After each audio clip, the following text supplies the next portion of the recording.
Hello student, welcome to Mother Swag Inter College online classes. Good morning to all of you. Student, today we are going to start next part English prose. The chapter name is The Sound of Music, written by Deborah Cowley. Student, you have already read two part of this lesson, but I will teach you again the third part of this lesson, the sound of music. Now we start the next paragraph. Before you have read fifth paragraph of this lesson, but today I will teach you sixth paragraph. Now we start reciting the paragraph. It is intriguing to watch Evelyn function so effortlessly without hearing. In our 2-hour discussion, she never missed a word. Men with bushy beard give me trouble, she laughed. It is not just watching the lips, it's the whole face, especially the eyes. She speaks flawlessly with Scottish lilt. My speech is clear because I could hear till I was 11.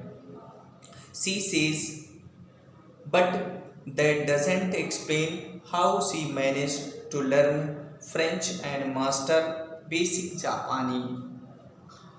बच्चों, लेखक यहाँ पे कह रहा है कि it is intriguing to watch Evelyn.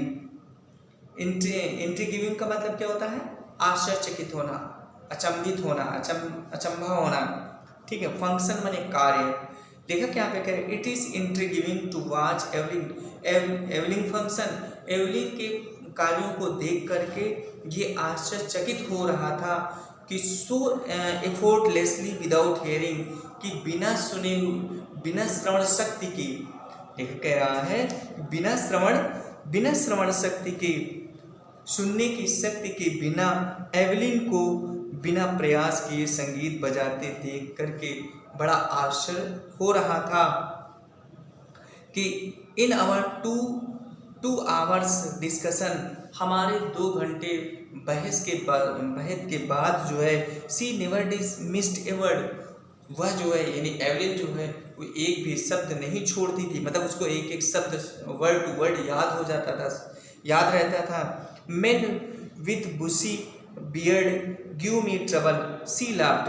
Evelyn कहती है, एवलिन हंसी में कहती है, मजाक में कहती है कि केवल जो है कि मेन विथ बुशी बियर्ड, व्यक्ति जो झाड़ीदार दाढ़ी होती है, वो मुझे कष्ट देते, वो मुझे पसंद नहीं है, ऐसे व्यक्ति को मैं पसंद नहीं करती. वो हंसते हुए इस तरीके से कहती है, ऐसे व्यक्ति मैं नहीं पसंद करती.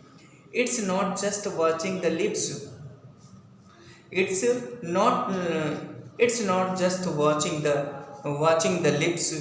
यानी लेखक कह रहा कि बात केवल ओठों को देखने की नहीं है. बात केवल it's not just watching the lips, केवल ओठों को देखने की बात नहीं है. इट्स द होल फेस, बल्कि पूरा चेहरा देखा जाता है.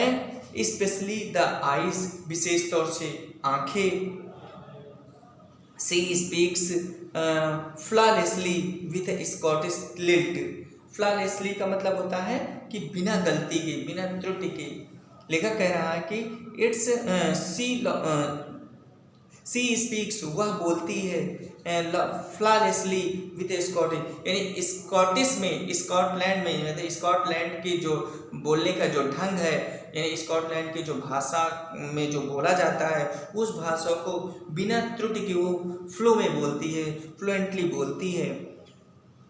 My speech is clear.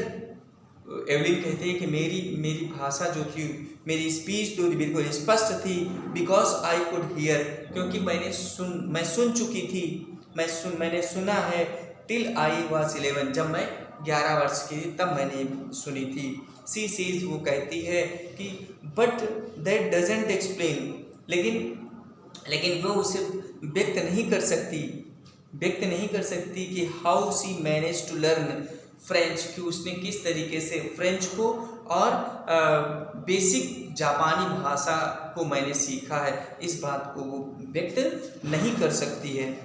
Now we start next paragraph 7।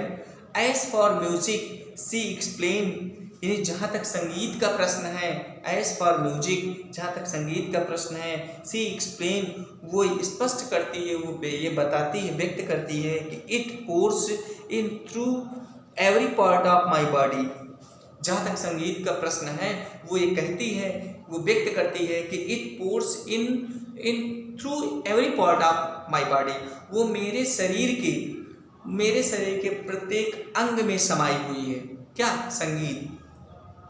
वो ये कहती मेरे शरीर के हर एक अंग में समाई हुई है। इट टिंकल्स इन द स्किन, वो मेरे स्किन में त्वचा में जो है वो सनसनाहट पैदा करती है।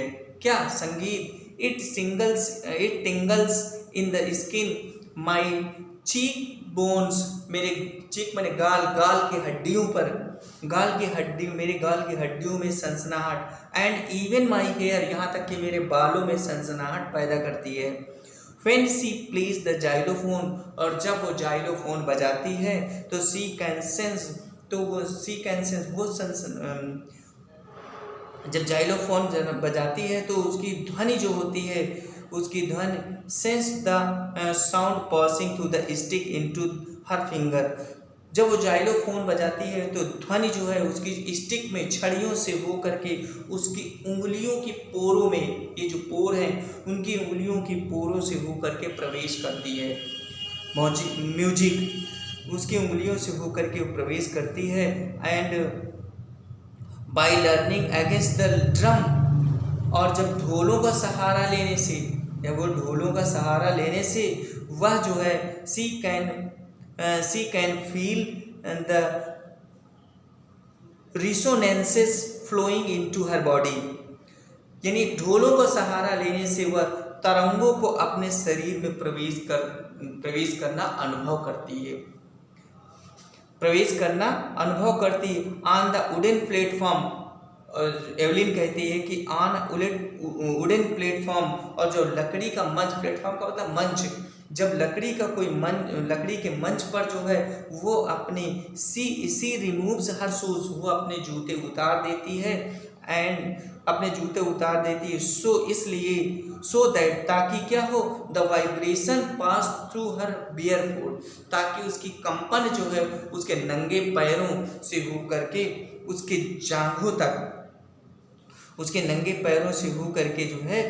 जांघों तक, अप टू हर लेग्स, उसके टांगों तक प्रवेश आ जाए।